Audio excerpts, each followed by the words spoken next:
I am pleased to present to you Dr. William Gates.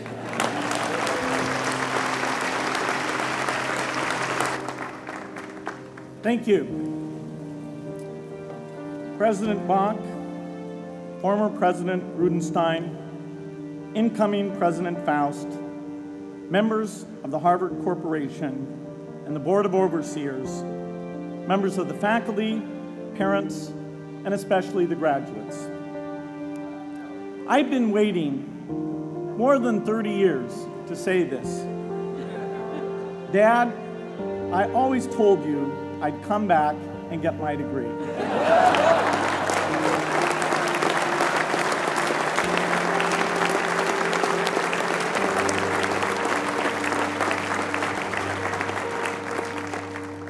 I want to thank Harvard for this honor. I'll be changing my job next year, and it will be nice to finally have a college degree on my resume. I applaud the graduates for taking a much more direct route to your degrees. For my part, I'm just happy that the Crimson called me Harvard's most successful dropout. I guess that makes me valedictorian of my own special class. I did the best of everyone who failed. But I also want to be recognized as the guy who got Steve Ballmer to drop out of business school.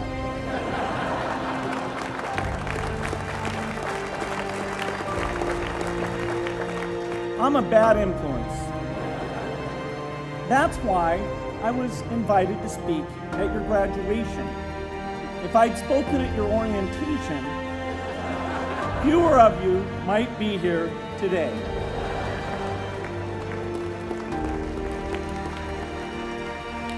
Harvard was a phenomenal experience for me.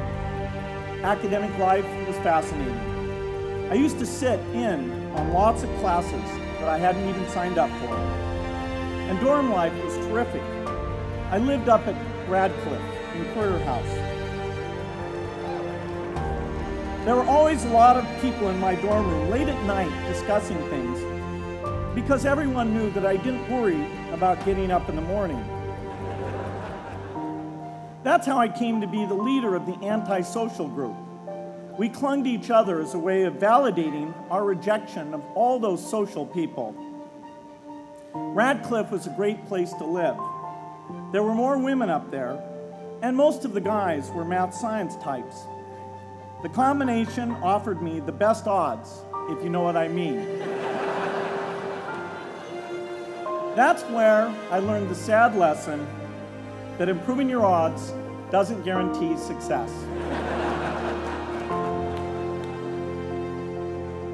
One of my biggest memories of Harvard came in January 1975 when I made a call from Courier House to a company in Albuquerque, New Mexico that had begun making the world's first personal computer. I offered to sell them software. I worried they would realize I was just a student in a dorm and hang up on me. Instead, they said, "We're not quite ready. Come see us in a month," which was a good thing because we hadn't written the software yet. From that moment, I worked day and night on the extra credit project that marked the end of my college education and the beginning of a remarkable journey with Microsoft. What I remember above all about Harvard was being in the midst of so much energy and intelligence. It could be exhilarating, intimidating, sometimes even discouraging, but always challenging. It was an amazing privilege, and though I left early, I was transformed by my years at Harvard, the friendships I made, and the ideas I worked on.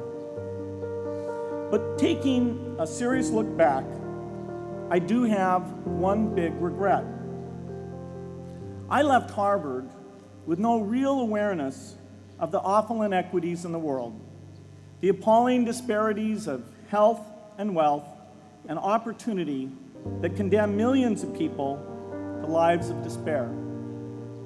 I learned a lot here at Harvard about new ideas in economics and politics. I got great exposure to the advances being made in the sciences. But humanity's greatest advances are not in its discoveries, but in how those discoveries are applied to reduce inequity.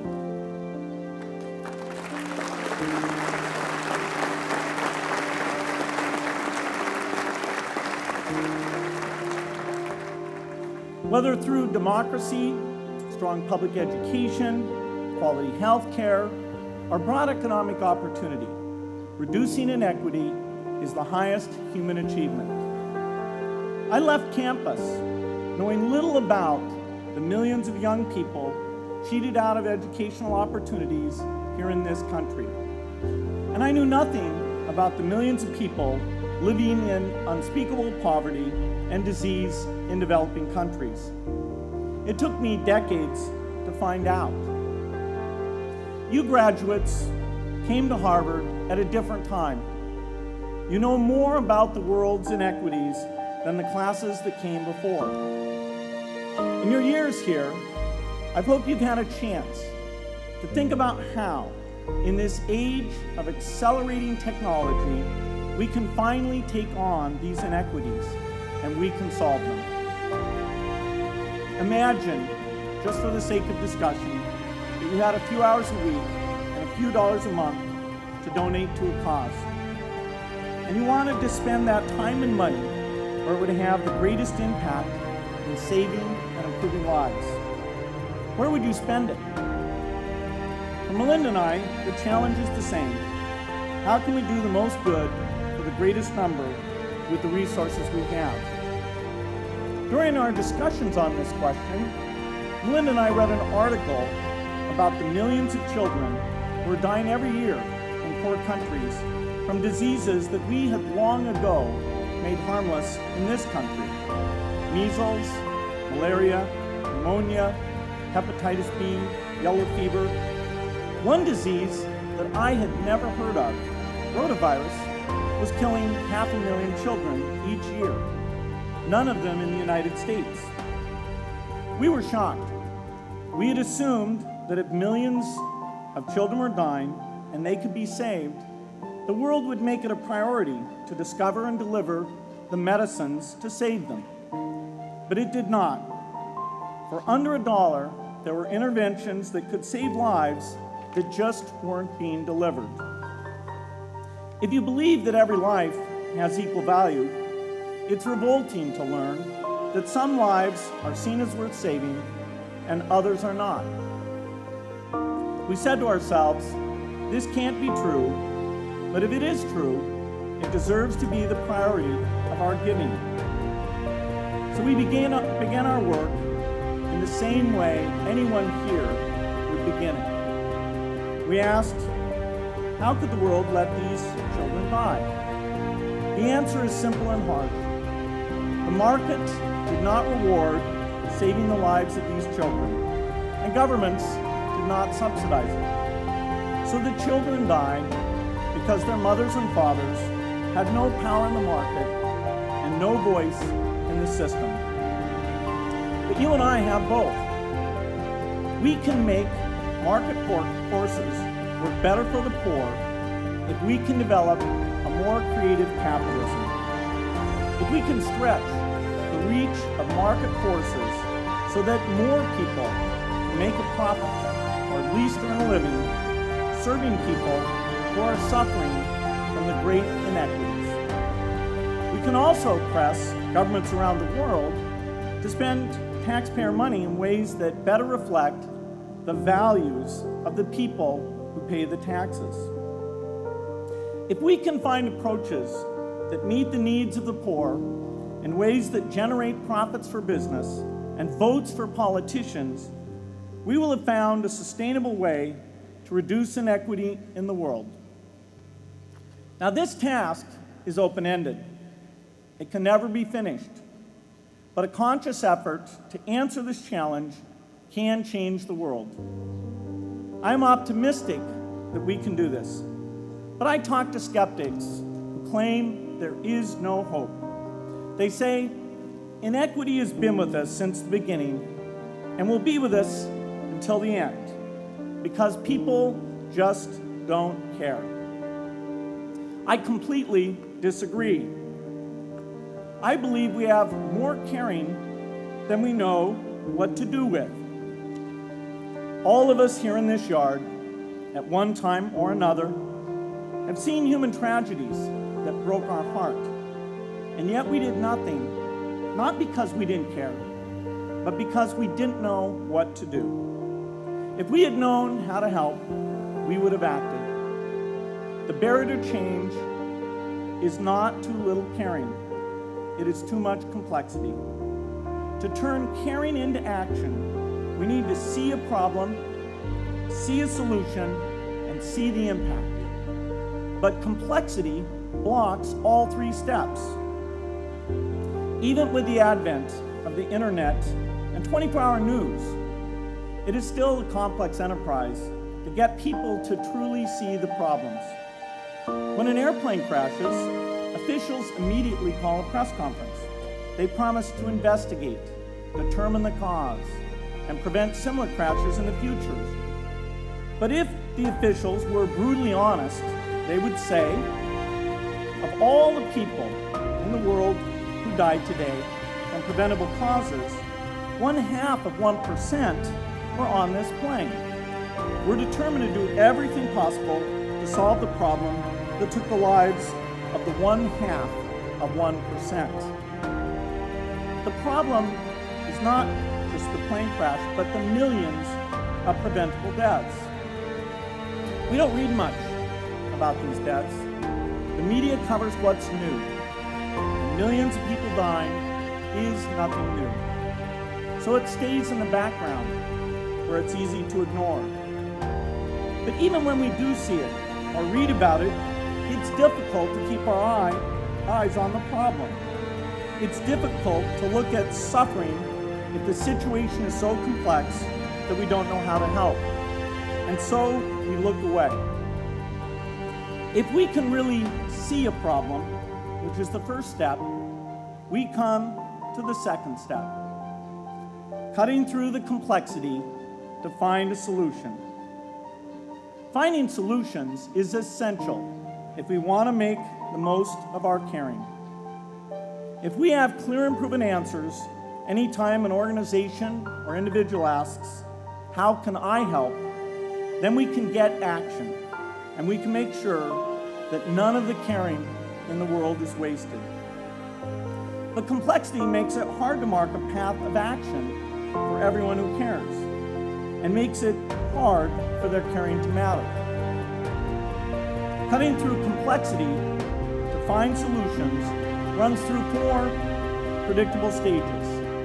Determine a goal, find the highest impact approach, deliver the technology ideal for that approach, and in the meantime, use the best application of technology you already have. Whether it's something sophisticated like a new drug, or something simple like a bed net. The AIDS epidemic offers an example. The broad goal, of course, is to end the disease. The highest leverage approach is prevention. The ideal technology would be a vaccine that gives lifelong immunity with a single dose. So governments, drug companies, and foundations are funding vaccine research. But their work is likely to take more than a decade. So in the meantime, we have to work with what we have in hand. And the best prevention approach we have now is getting people to avoid risky behavior. Pursuing that goal starts the 4-step cycle again. This is the pattern. The crucial thing is to never stop thinking and working, and never do what we did with malaria and tuberculosis in the 20th century, which is to surrender to complexity and quit. The final step, after seeing the problem and finding an approach, is to measure the impact of the work and to share that, success or failure, so that others can learn from the efforts. You have to have the statistics, of course. You have to be able to show, for example, that a program is vaccinating millions more children. You have to be able to show, for example, a decline in the number of children dying from the diseases. This is essential not just to improve the program, but also to help draw more investment from business and government. But if you want to inspire people to participate, you have to show more than numbers. You have to convey the human impact of the work so people can feel what saving a life means to the families affected. I remember going to the World Economic Forum some years back and sitting on a global health panel that was discussing ways to save millions of lives. Millions! Think of the thrill if you could save just one person's life, then multiply that by millions. Yet, this was the most boring panel I've ever been on. Ever. So boring, even I couldn't stand it. What made that experience especially striking was that I had just come from an event where we were introducing the way to do that is another complex question. Still, I'm optimistic. Yes, inequity has been with us forever, but the new tools we have to cut through complexity have not been with us forever. They are new. They can help us make the most of our caring, and that's why the future can be different from the past.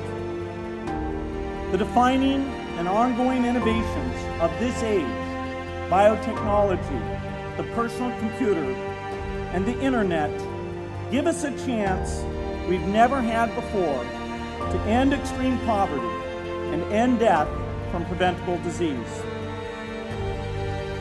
60 years ago, George Marshall came to this commencement, and he announced a plan to assist the nations of post-war Europe. He said, I quote, "I think one difficulty is that the problem is one of such enormous complexity that the very mass of facts presented to the public by press and radio make it exceedingly difficult for the man in the street to reach a clear appraisement of the situation. It is virtually impossible at this distance to grasp at all the real significance of the situation."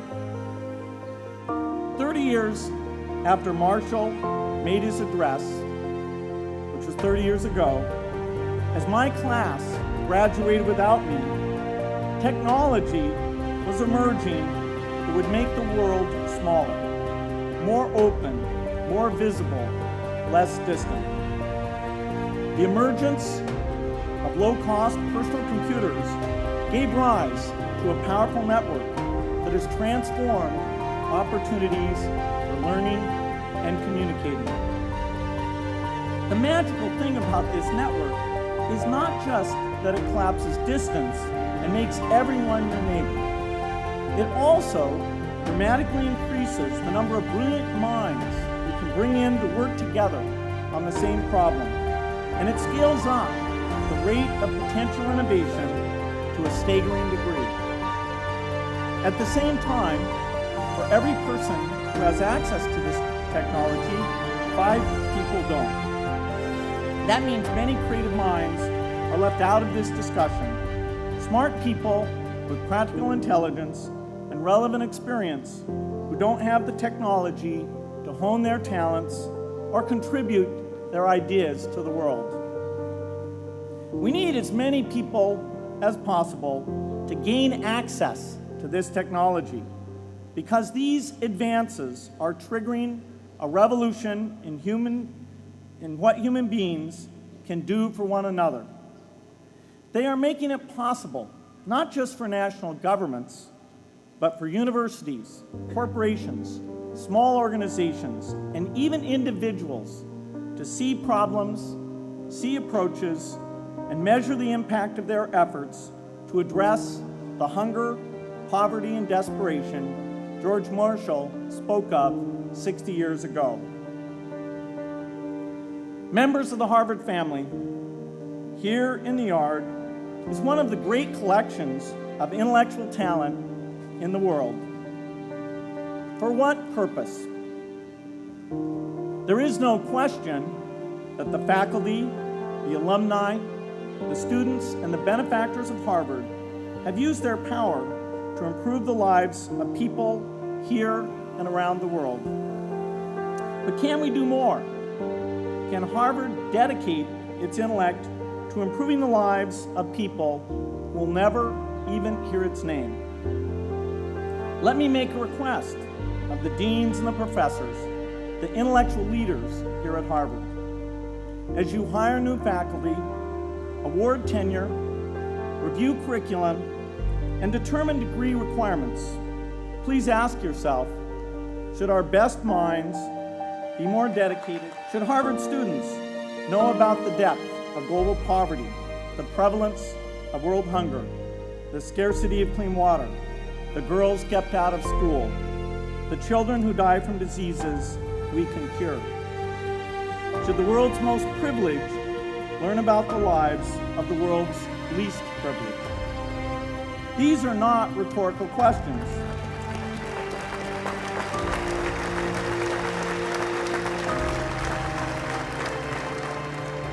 You will answer with your policies.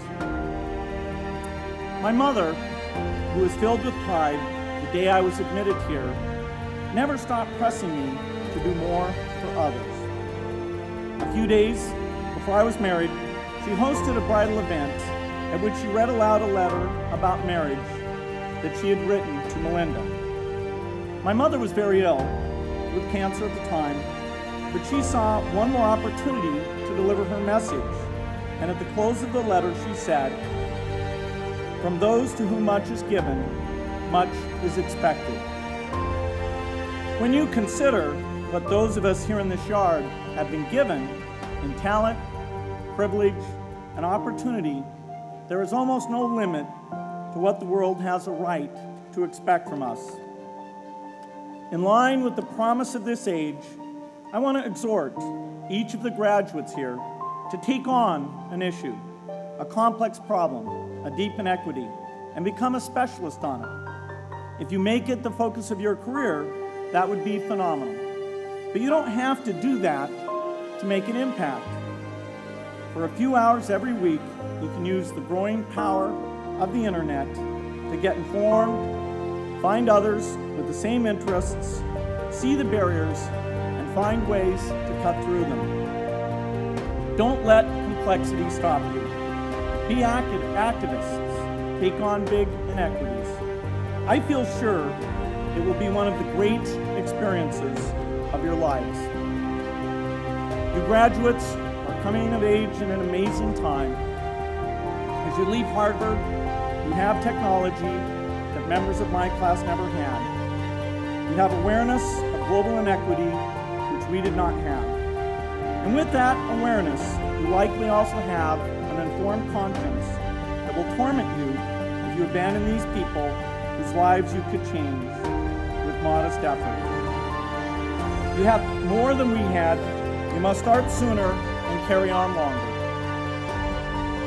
And I hope you will come back here to Harvard 30 years from now and reflect on what you have done with your talent and your energy. I hope you will judge yourselves not on your professional accomplishments alone, but also on how well you have addressed the world's deepest inequities, on how well you treated people a world away who have nothing in common with you but their humanity. Good luck.